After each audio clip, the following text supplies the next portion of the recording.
ଖାଇକି ଆସିଛ ନା? ସମସ୍ତଙ୍କ ଦେହ ଭଲ ଅଛି? ଏବେ ଆମେ ଗୋଟେ ଗପ ଶୁଣିବା ହେଲା। ଏବେ କୋଉ ଋତୁ ଚାଲିଛି କିଏ କହିପାରିବ? ଗ୍ରୀଷ୍ମ ଋତୁ, ଖରା ଦିନ ହେଲା। ଏବେ କଣ ଲାଗେ? ବହୁତ ଗରମ ଲାଗେ। ଗରମ ଲାଗୁଛି ନା ନାଇଁ? ଗରମ ଲାଗୁଛି ନା? ସେ ଗରମ ଗରମ ଦିନର ଗୋଟେ ଗପ ଶୁଣିବା ହେଲା। ଗୋଟିଏ କାଉ ଥିଲା ହେଲା। କାଉର ରଙ୍ଗ କେମିତି? କଳା।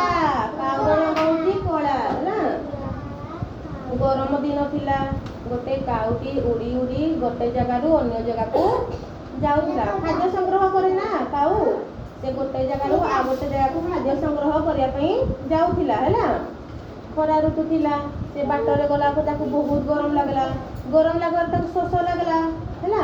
ଶୋଷ ଲାଗିଲା, ସେ ପାଣି ଖୋଜିଲା। କୋଉଠି ବି ପାଣି ପାଇଲା ନାହିଁ ହେଲା। ପାଣି ପାଇଲା ନାହିଁ। ତାପରେ ପୁଣି କିଛି ଦୂର ଉଡ଼ିକି ଗଲା।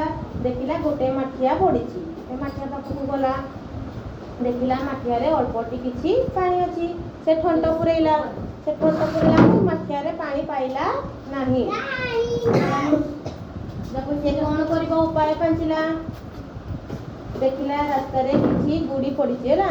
ସେ ଗୁଡ଼ିକୁ ଉଠେଇକି ଥଣ୍ଟରେ ଆଣିଲା। ପୁଣି ସେ ମାଠିଆରେ ପକେଇଦେଲା ହେଲା। ଆସ୍ତେ ଆସ୍ତେ ଆସ୍ତେ ଆସ୍ତେ ପାଣି ଉପରକୁ ଉଠିଲା। ତାପରେ କାଉଟି ପାଣି ପିଇ ମନ ଆନନ୍ଦରେ ଉଡ଼ିକି ପଳେଇଲା।